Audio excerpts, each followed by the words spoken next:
type in the chat box what country you're in. That'd be good. I know I've got a couple of people from England. You're up late. It's 8 a.m. On Thursday morning here in Melbourne on a very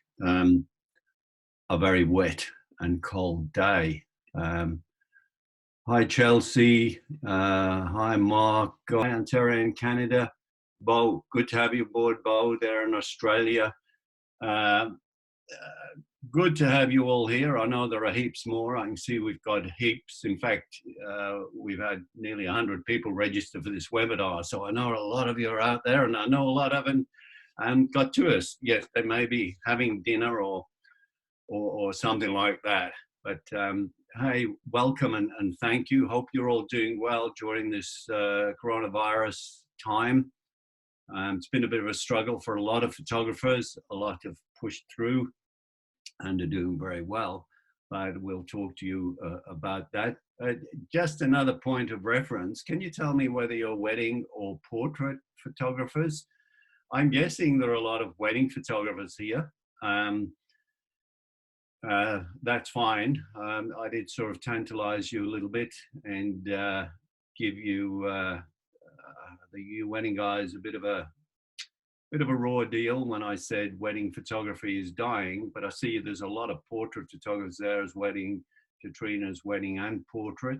So that's great. I hope I've got something for all of you. And I've been doing some numbers, weddings versus portraits. And it's fascinating what I've come up with the numbers, and they blew me away. I actually had my calculator working them out. I did it 3 times, and then I go to my wife, Wendy, and say, hey, Wendy, is my phone calculator working? Can you work these out? Because these are so exciting and are so meaningful about weddings versus portraits. Now, we all know that business is all about numbers, right? Business is all about numbers. So we're going to look at a lot of numbers today. And that's all fine. Just let me just flick something here. This may not work, but that's fine. Let me just check something. Yeah, that's all good. Yeah, all good. Everyone can see my screen, I'm guessing. And hi, Jeff. Jeff's just got on board. Numbers. Well, we're going to break down a lot of things in numbers, and I've been blown away as I've been working out these numbers. Really exciting stuff. So stick with me. I'll try and keep it short. We'll keep it, if we're lucky, within 45 minutes. Some of the content I'm actually going to miss because I'll be doing this regularly. We'll probably catch up next week and do it as well. So this is the photographer's 5 steps to starting a portrait photography studio. How to bang $20,000 to $30,000 per month in photography revenue. So as normal, some businesses are thriving, and that's any business, but photography businesses are the same. Some have been thriving, would you believe, through coronavirus. Well, all I can talk about mainly is about my clients. I know how well they've been doing through coronavirus, and now they're just coming out of it. But if you are starting a photography business, 90% fail in the first 2 years. Why? Well, 65 have no marketing plan. 78% is like a solid plan at all. 73 just no good at sales, hate selling, can't sell, take the easy way out, sell online, don't learn to do proper in-person sales. 77% don't price their products properly, whether it's weddings or portraits. I notice a lot of wedding photographers are so cheap, it's unbelievable. But that's the same with portrait photographers. There's all different levels, of course. You can go in at any level you want, but you've got to price your products properly, strategically for sales. And 70% don't have any expert help, whether that's a coach, whether that's help with anything really. I think photographers really try and do everything themselves, whether it's build the website, design the website, do post-production, do the photography, do the selling. There's so many programs you have to learn. They do the Photoshop and everything. And it's can get very overwhelming. And all this time of doing all these other tasks besides photography, marketing, photography, and selling can just eat up that time that you need to do the important things. So we'll have a little look at that. So who is this webinar for? It's wedding photographers who are looking at doing portraits, maybe thinking of changing. Anyone starting a photography business from the ground up. And one of my clients is actually doing that. She's in Sweden. And Rachel has just started. We've just started coaching her 3 weeks ago. And she lost her job. And now she's got the keys to a new studio. She's got a father and a sister to help paint it. And how exciting is that when you're setting up a new studio? I've done that 4 times, so I know how exciting it is, and really gets the adrenaline going. You've got this overhead all of a sudden, and you're spending money setting up, and she's so excited every time I talk to her. But wow, what a great thing to do at this time. So she's just starting off. She did her first shoot 2 weeks after opening, and she's petrified about doing her sale tomorrow. But I've been showing her Bernie's soft sell system, and we've worked through that, so she should be okay. Those who have an established photography business, there may be something here that can help you with that. Hopefully a bit of motivation always helps, doesn't it, to keep us going forward. Those that want to take their business to the next level, as we should always be trying to do, and those that want to make more profit from the photography. So my role generally is to show you in simplistic terms, and I'm only going to show you one strategy. There's more than one. There's about 7 strategies, marketing strategies that we can use in a portrait business. We're going to focus on Facebook marketing. We're looking at 1 or 2 strategies. We're going to focus on the 4 Ps, but we are going to look at that 20 to 30,000 per month in portrait photography business with 1 single Facebook strategy. And I know this works. I'm not sort of talking airy-fairy stuff. This is fact. We're actually doing this with my clients. This is not, just a written thing. It's a thing that is happening in photographers' daily lives. So for those who don't know anything about me, and there may be 1 or 2 of you that have never heard of me and were invited along to this webinar, I'm winner of the world's top 10 outstanding professional photography awards. That happened 2 years ago for photography and coaching. I've been a professional photographer since I was 16 years old. I was chief photographer on the cruise liner on P&O lines, cruising the world when I was just 23 years old. Opened a wedding portrait studio at 23 years old and grew quickly my business from 3 staff to 4 photographers as well. We turned over nearly $1 million, and I photographed and sold thousands of weddings and portraits. So I've got a good insight into where you are on your journey, so that's all good. And I've got over 40 years of proven photography business solutions, and I've been coaching photographers worldwide to record financial returns in the business, and over 4,000 one-hour coaching calls. It's actually more than that. It's probably 5,000 by now. But hey, that's a little bit of my sort of experience and expertise. So what are the joys of having your own business? Why do you want your own photography business? Well, these are the main reasons. 6 main reasons. You want more spare time. Yeah. You want to work the hours you want, have a holiday whenever you want, make a lot of money, have a nice home, nice car, and basically have freedom. And that's what we search for, isn't it? The freedom. And freedom is different things to different people. But I know that money can give you freedom. And I know that from my business, as it grew, I got more and more freedom to do what I wanted to do. I didn't have to work in my business. I'd created a business where I didn't have to participate. But hey, I loved it. You couldn't keep me out of my business, and why wouldn't I? You can only play golf so many days a week. as they say.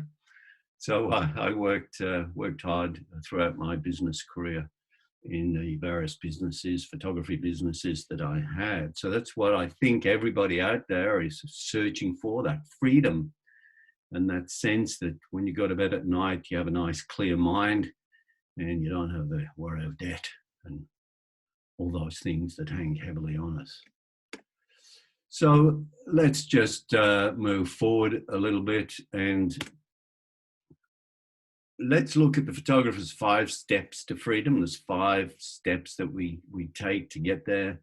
We have an idea, launch, research, invest.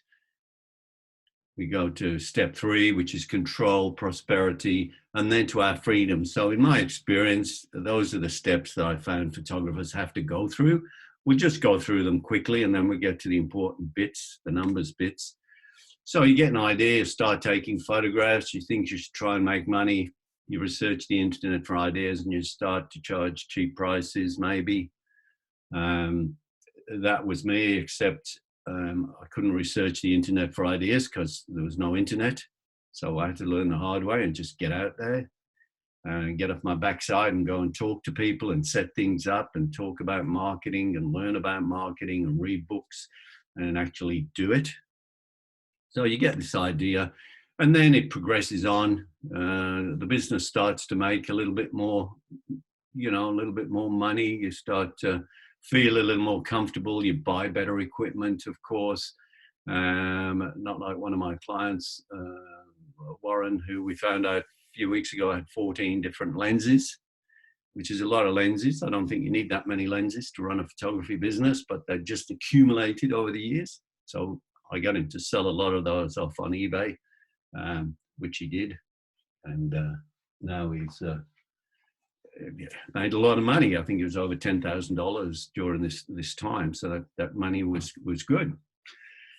So we buy more and more equipment. We get a website. We start to get confused and maybe start to lose money. We measure. We start to grow. We start to get excited now. We're growing. We create, a more established photography business. We finally work out the right products, the right business plan.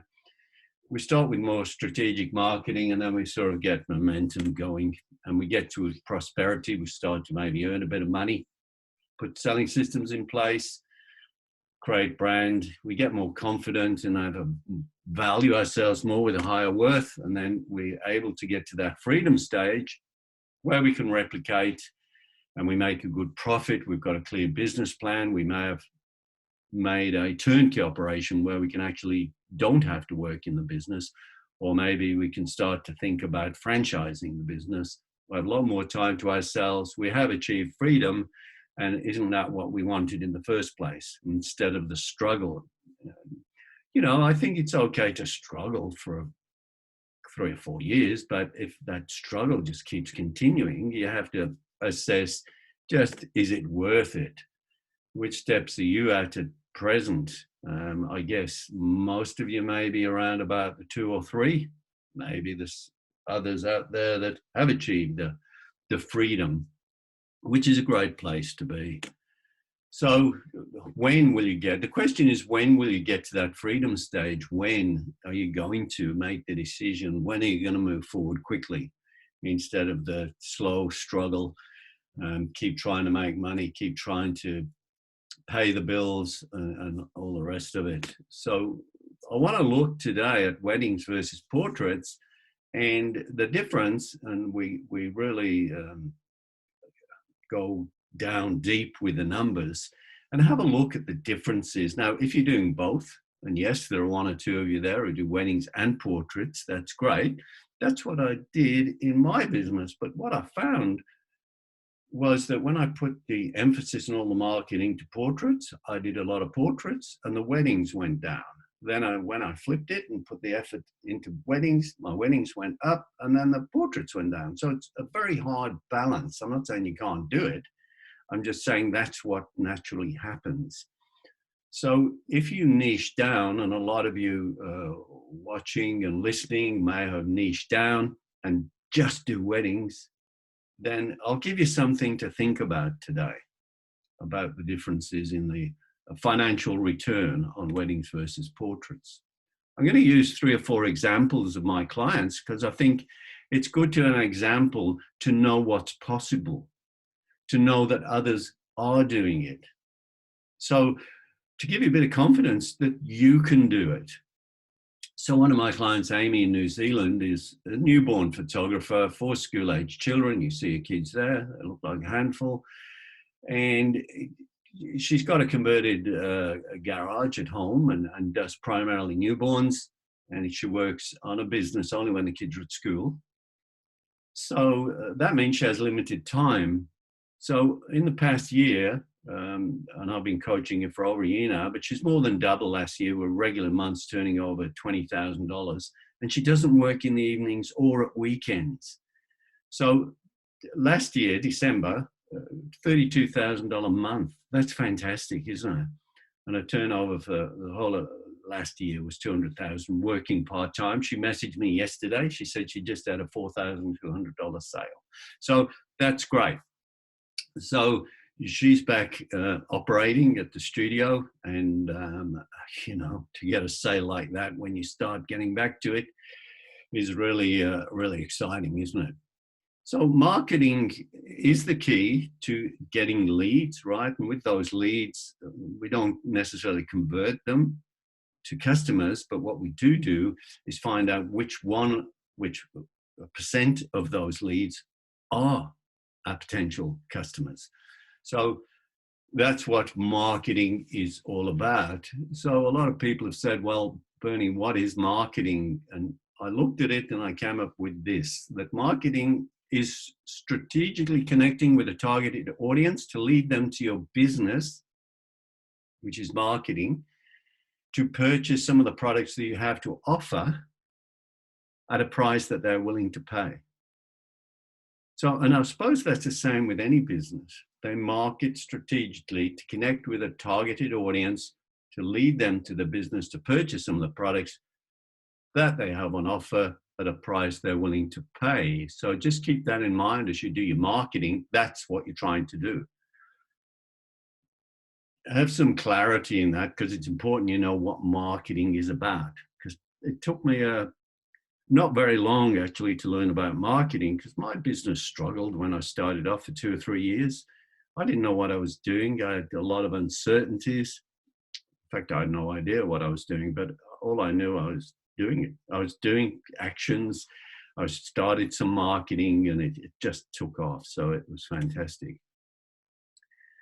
So there's a lot you can see about Facebook on the internet, good and bad or airy-fairy, a lot of untruths, a lot of things that are not proven. I just want to go through some proven things and what we've actually done or what we're doing with Facebook, just to give some idea that Facebook is a very viable form of marketing, whether it be weddings or whether it be portraits. Now, I have a client in Singapore who markets via Instagram stories, and that's his sole lead generator.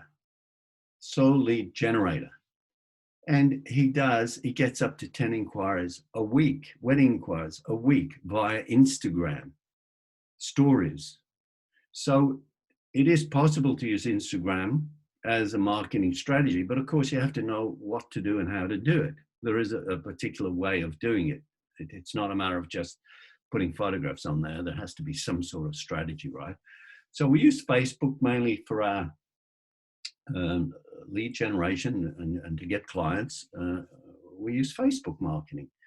And 3 or 4 years ago, I came up with on PhotoBiz podcast, which many of you may have heard, Bernie's Facebook style ad, which is a wanted style ad. So this is an example. This and that I put up for a photographer or a post, which we boosted. And by the way, we boost posts. We don't go through Ads Manager. We don't go through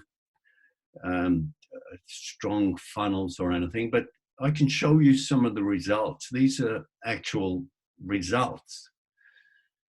So with a $50 spend on this post, which we boosted, We spent $50. We got 58 comments, 34 shares, 49 likes, 70 leads. We booked 14%. So we had 10 sessions. We had an $800 average sale. So the revenue was $8,000, which is not bad for a $50 spend, right? The beauty of Facebook is we can scale up. So let's supposing we take that $50 and make it $500 and do a similar, a different sort of an ad. And this ad, we got 340 comments, 227 shares, 1,700 likes, 190 leads, and we still booked the same amount, 14%, because that's the benchmark, right? So we booked 27 sessions. And if we have what I consider an average sale, an achievable average sale of $1,200, that means our revenue was $32,000. So I spoke at the beginning of this webinar about creating $20,000 to $30,000 a month, right? So this is one Facebook post boosted can return you 32,000. So you can do it in one post. Of course, it's not that easy. You have to know what you're doing. You have to know what benchmarks you're looking at. But this gives you some idea of the possibilities, right, of scaling Facebook marketing. So with your business, whether it's weddings or portraits, we have to focus on the 4 Ps. There's a lot more Ps, but we're looking for, and that's positioning, create a unique brand, promotion, which is marketing, pricing, getting a strategic price list, and choosing the right products for your business, whether that's wedding portraits, it's the same. So let's look at positioning. One of the most important things you have to do is position yourself in the marketplace. And how do you do this? You've got to stand out. You've got to stand out. So many photographers that I see on their websites, they're so generic. It's like everybody's copied one another. And it's very hard to find a photographer that stands out in any way. One of the things that's very generic is the About Me page, About Me. So you go to About Me and you see that they picked up a camera. The father gave them a camera many years ago and they love taking photos, and then they had a baby and photographed the baby and so on, and they love coffee, and Fridays are the best time of day. So you've got to flip that somehow, and I flip it with my clients. First of all, we don't call it about me. We call it a bio. It's a bio. Show them why they should have you and give them more information about the benefits to them rather than talk about you, because basically they don't care that much about you. So stand out from the crowd in many ways. Don't be invisible. You have to get out there. A lot of photographers are very shy. They say, oh, no, I don't want to pressure people. I don't want to get out there. Well, sorry, you've got to. You've got to make a presence. You can make it on the internet. You don't have to be there in person. But you've got to hit people right in front of their eyes. Otherwise, you don't exist. You are invisible. So you have to stand out in the crowd. You also have to select the right products for your business. So you have to choose your products to suit your positioning and maximize your profit. And there's so many manufacturers out there, great manufacturers like Griffiths Studio and Celdex, Queensbury. They're all out there. Millers in the States and so on. But you've got to choose your products that maximize your profit, that suit your positioning. So if you're an upmarket photographer, you may decide to go to that high end. You may decide to do canvas only. It could have that painterly look. You can have those big gold frames, and you can push that into your local community, which a lot of photographers are doing and doing very well and making a lot of money. But they also stand out because that's what they specialize in, and that's their products. We have a bestseller. When I had my business, I created this collage of 11 images, and I used to just get it printed on metallic paper, get it done on 40 mil, mounted on 40 mil art mount, had a black edge, and I used to charge $1,450 for this. That was what the market accepted. And it cost me, and I remember this well, because the print costed me $40, the mounting cost me $40, and I sold it for $1,450. So this was pretty easy to do because I got it templated, and I used to sell it as my core product. I used to sell this product more than any other product. So you've got to work out what your core products are as well. And this, which my clients are using, is their core product also. So they sell more of this than any other product.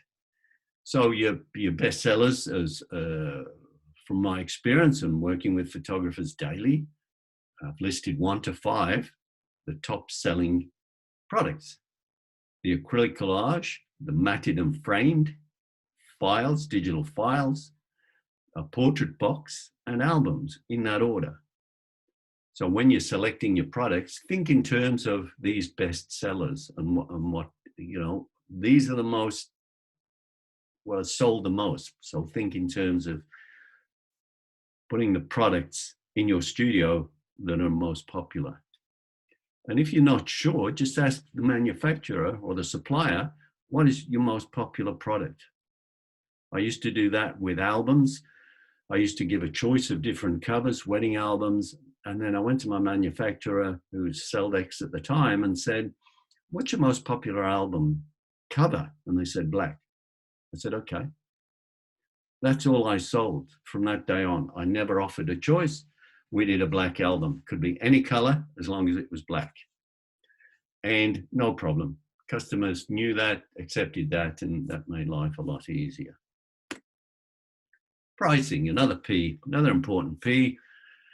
How do you work out your pricing? Can be very hard because pricing is perceived value. It's only a number, right? It's a number, and that's all. So how do you work it out? There are many ways. You can go and, go to other photographers, see what they charge locally. You can do a multiplication of the cost, whatever, and all of that. But you have to offer more value, whether perceived or otherwise, than price, and the customer will pay the price. So the perceived value can be additional add-on things, or like the collage I showed you, the perceived value is very high because you've got a piece of wall art that has got 11 images in it, and all those images are of a fairly big size.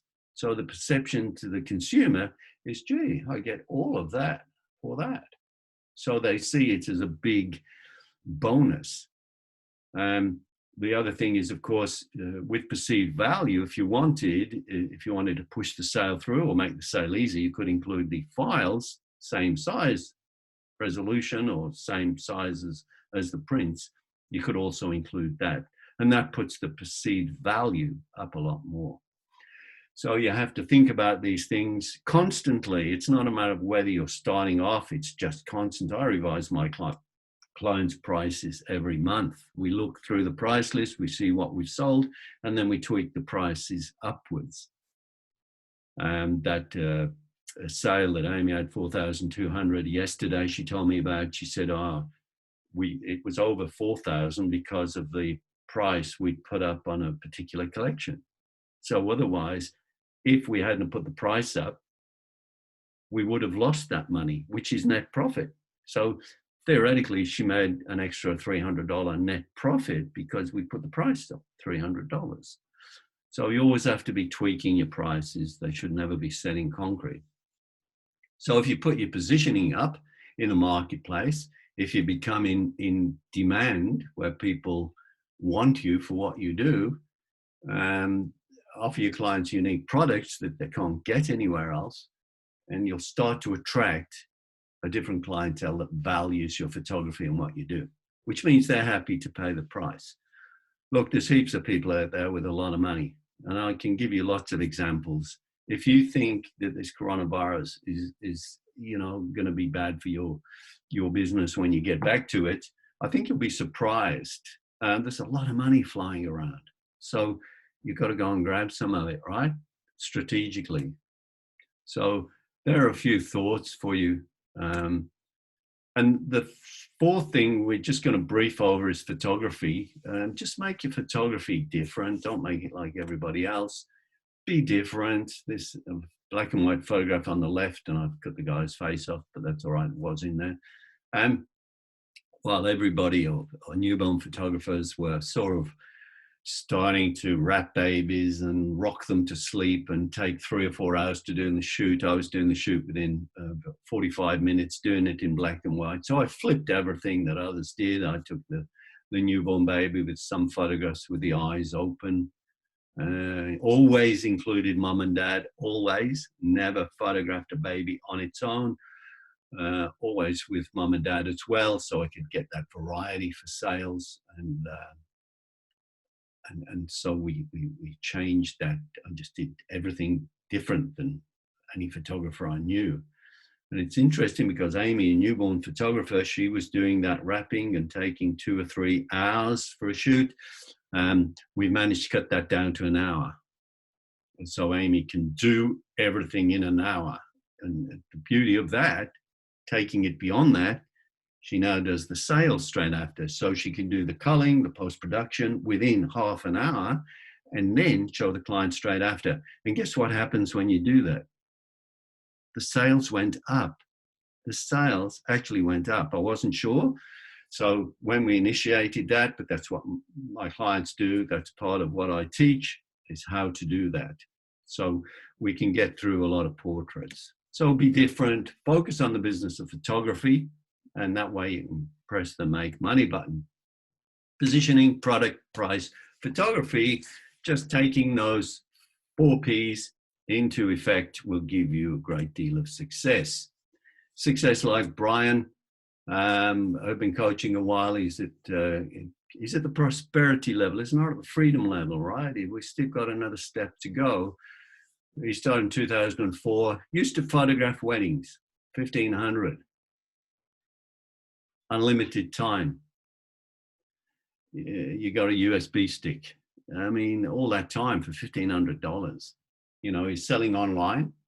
So any opportunity of selling, he put things online, and sales were minimal or non-existent. And his portrait average was 300.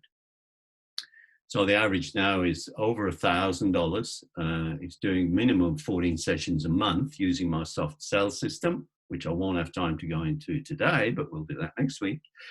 And it's soon to be 20 to 30 sessions a month. So this year we're looking at $20,000 a month. We were getting there until 2 or 3 months ago.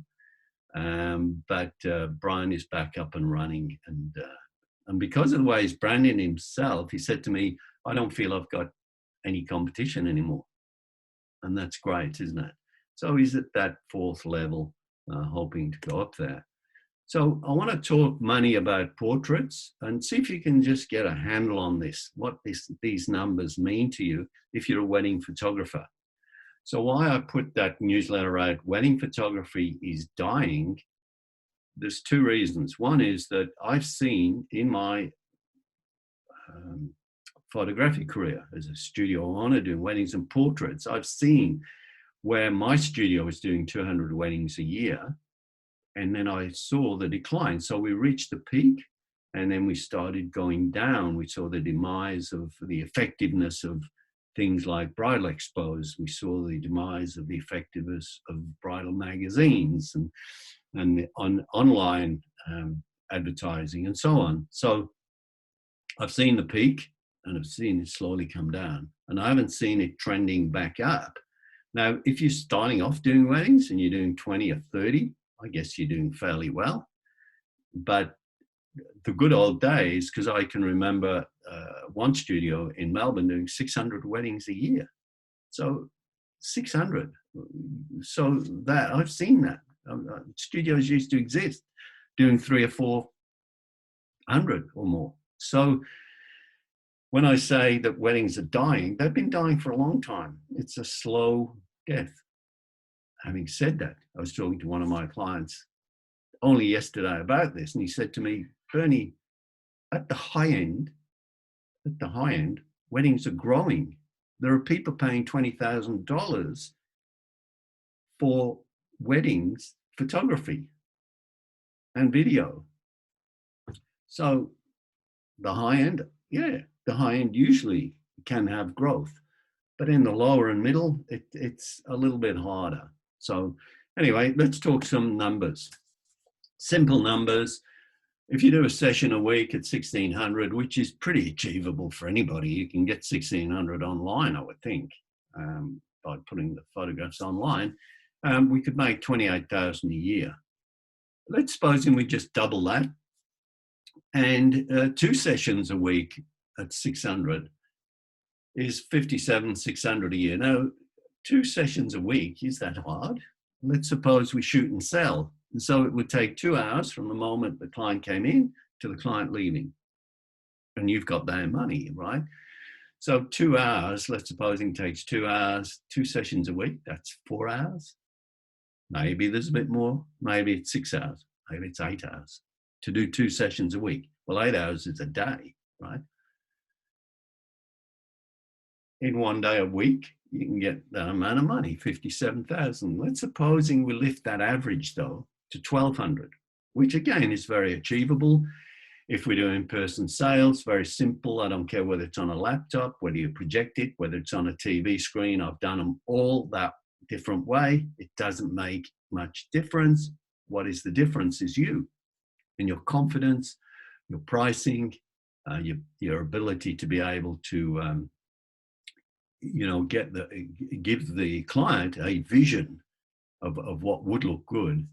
So you can see how much we can go up there. We can go up to 115,200 a year. So what would happen if we could double the sessions and do just a little bit more? What if we could do 4 sessions a week, which would be 16 a month, I guess?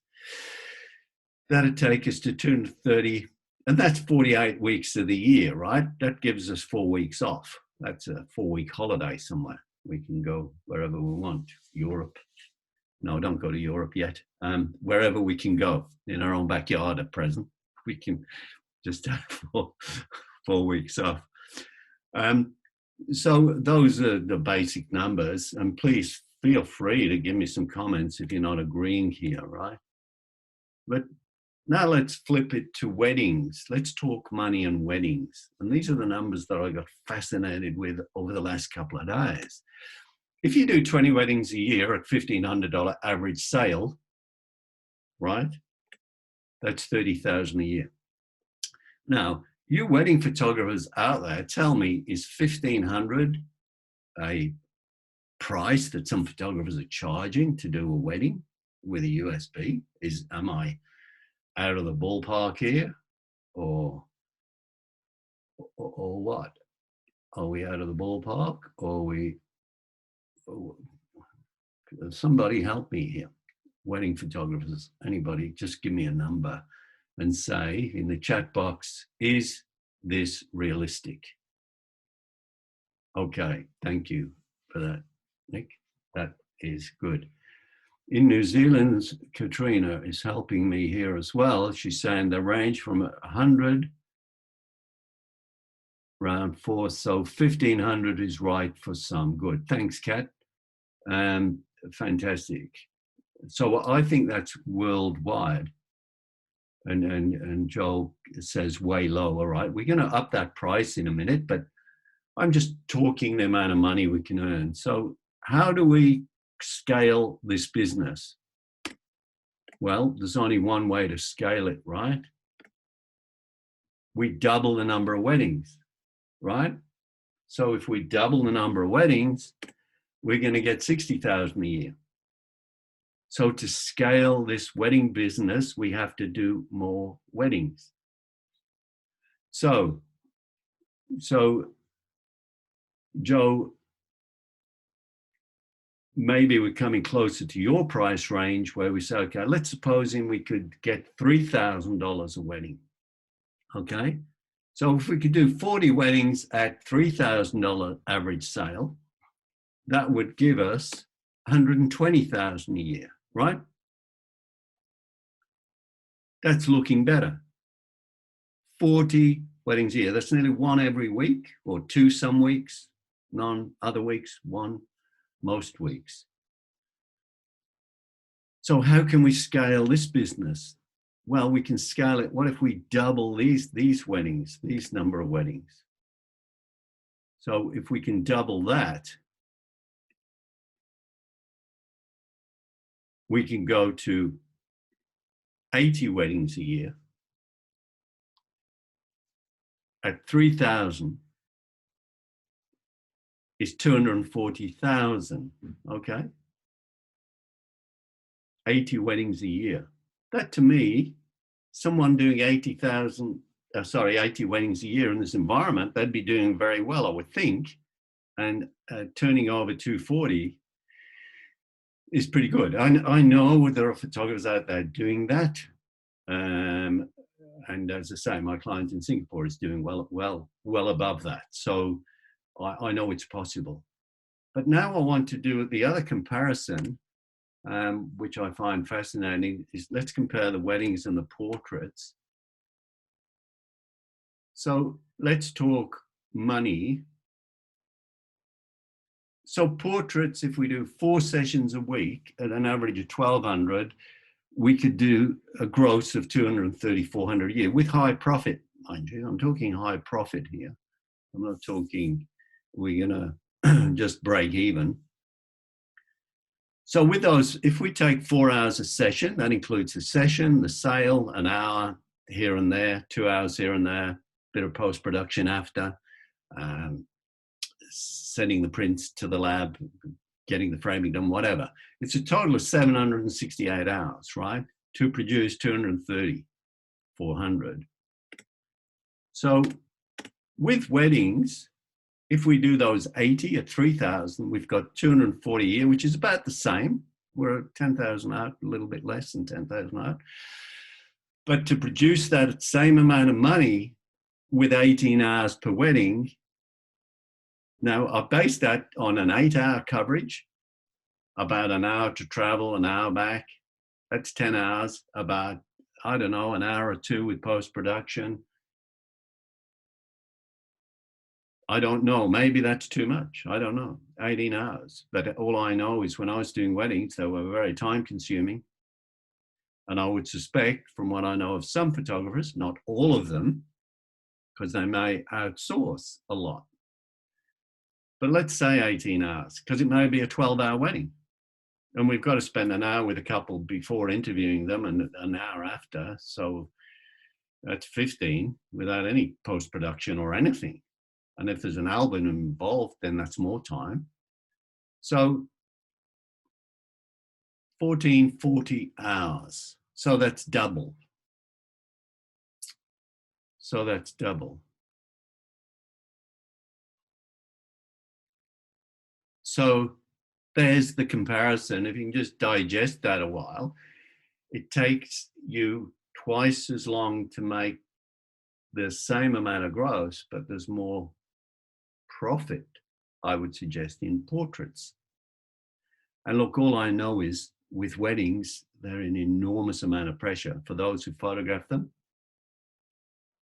I raise my hat, because the pressure that you're under, that you have to get to the bride's home or the groom's home or both, that you have to get to the church or the venue, wherever it is, that you've got all the pressures of the bride and the family, and that all tensions around quite often, and that you have to stay there for so long, and you take so many photos, and your camera gear, that you have to have plenty of backup, and so on and so forth. It's an enormous amount of pressure. And I was talking to a wedding photographer the other day, and he said to me, do you know, I still have bad dreams about weddings? And I said, so do I. And actually I had one last night where I ran out of film. I was shooting 35mm film, and I'd only got one roll of film. And I didn't know where I could get any other, where I could buy someone anyway, whatever. And so you wake up and you go, wow, how good do I feel? That was just a bad dream.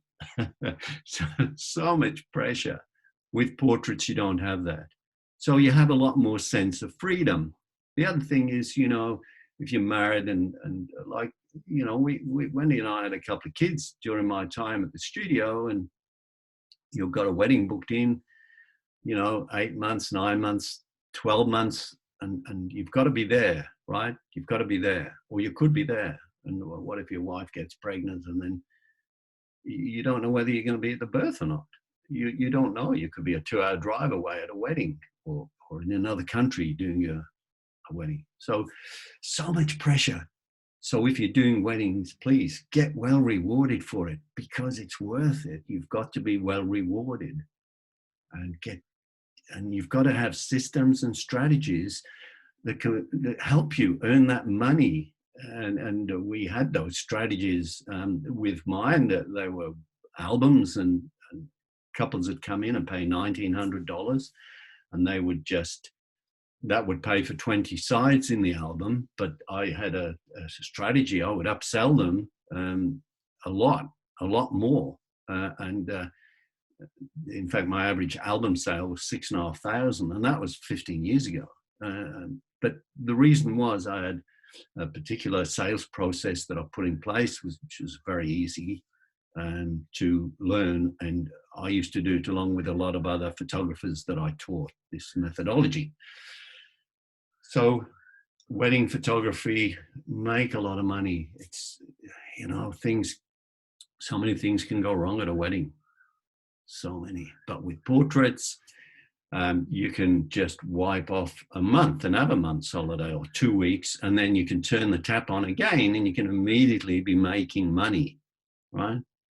So another example, because a lot of my clients were doing weddings and I persuaded them to drop them because they were thinking of doing it and still held on.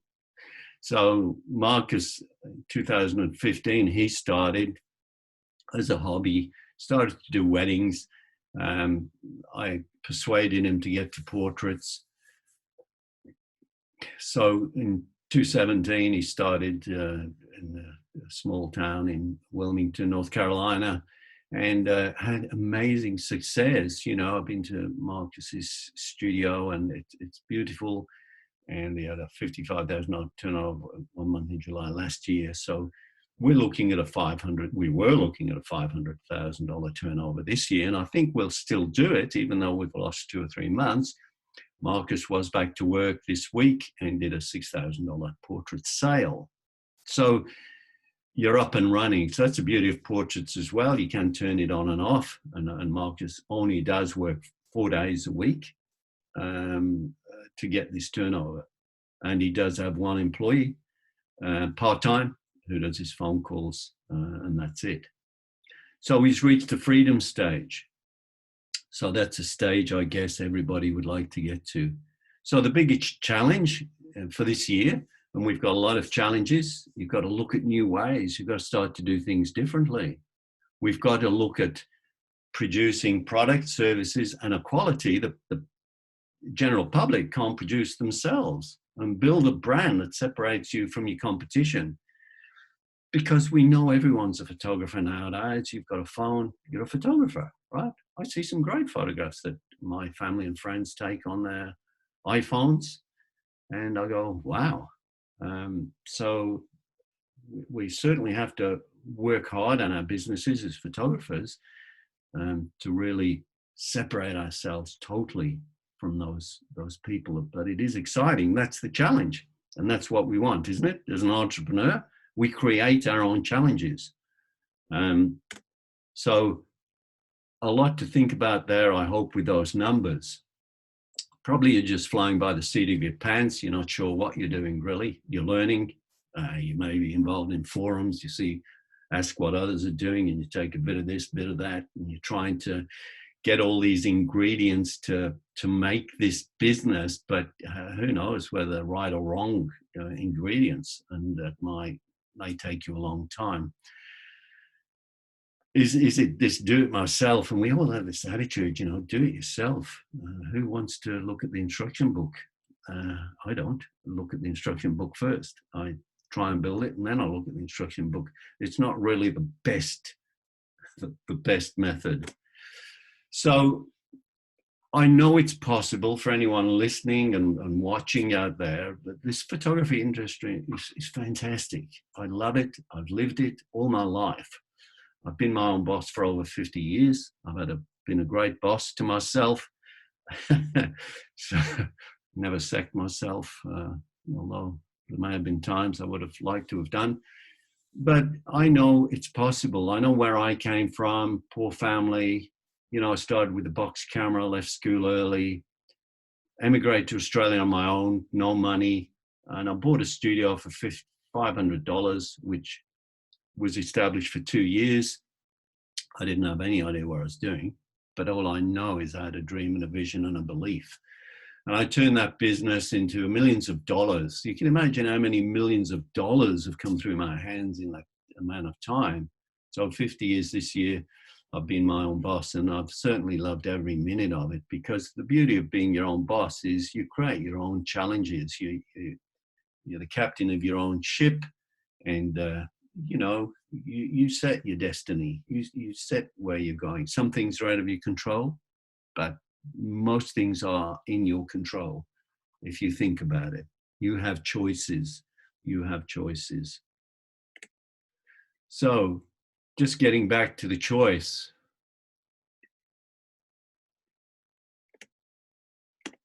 For a week, etc.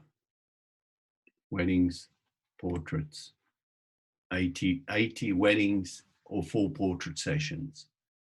80 weddings, 4 portrait sessions, same turnover. Possibly the same profit, maybe a little more profit in the portraits, I would think, because there's a lot less time and effort and all of that. So this is a good time for photographers to just think about what they're doing. You know, are you ready? Are you ready?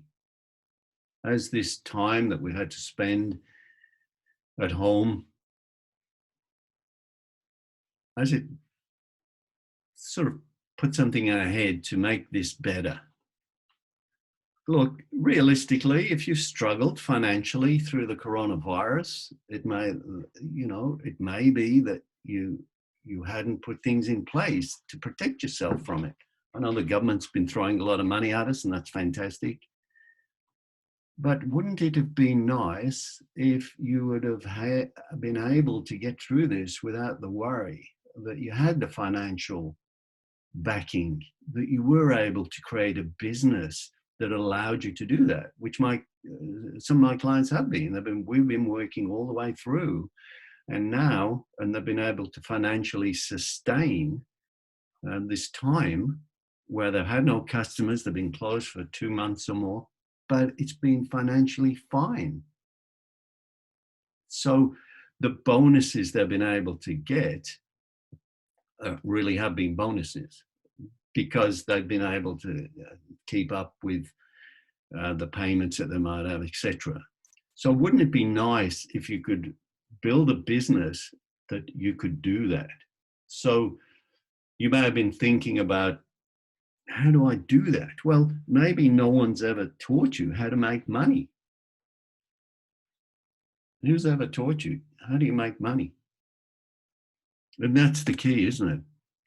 So if you're looking for some help, you've come to the right person, right? So there are 3 ways that I can offer help. You can grab a free copy of my book, Success Secrets. It's not a #1 New York Amazon bestseller, by the way, and it's had a couple of really bad reviews, but people tell me it's really worth reading. A lot of people have told me that, especially if it costs you nothing. But don't ask for one if you're not going to read it. You got to read it, right? It's not that hard to read. It's not 5 volumes. It's just a book, but it's got a lot of good advice in there. So you can get something for free. You can join and just email me and I'll send you a PDF copy. You can join my membership group, which I haven't officially launched yet, but I've done a sort of soft launch. I'm mentioning to people there's a $29 a month trial. The beauty of this is you do get access to me to have some coaching. And you also become part of my inner circle group. So that inner circle group contains the clients who I am coaching. So that means you get access to what they're doing in a way, or you can see their successes. So that alone is worth the membership. Or you can work with me one-on-one, and on various programs. I have 4 different programs that are all at different price levels. So we just assess which program level and what price you may want to come in at, what you feel is affordable, and we can talk about it. So all you have to do again is email me with subject line private. Tell me a little bit about your photography business and what you like to work on, what you think is holding you back, and I'll respond to you, and we may get together and have a Zoom session and see if we can work it out. I can help you move forward. So those are the 3 ways that I can help you progress your business. And thank you for attending. We've kept it to just under an hour. I'm sorry that it went over time. I did fly quickly to get through everything, but I hope you got something out of it. And I know what one thing you got out of it, it's made you think, okay? It's made you think. And Joe says, yeah, I have got a lot out of it. Mark says, thanks, Bernie, and that's fine. So thank you all for attending. I'll be doing another one next week, and that'll be in Bernie's soft sales system, and we'll specifically focus on that. And I'm sorry I couldn't do it today, but as I say, we took an hour today. So thank you so much, and I really hope to see you next week as well. Thanks for joining me, and bye for now.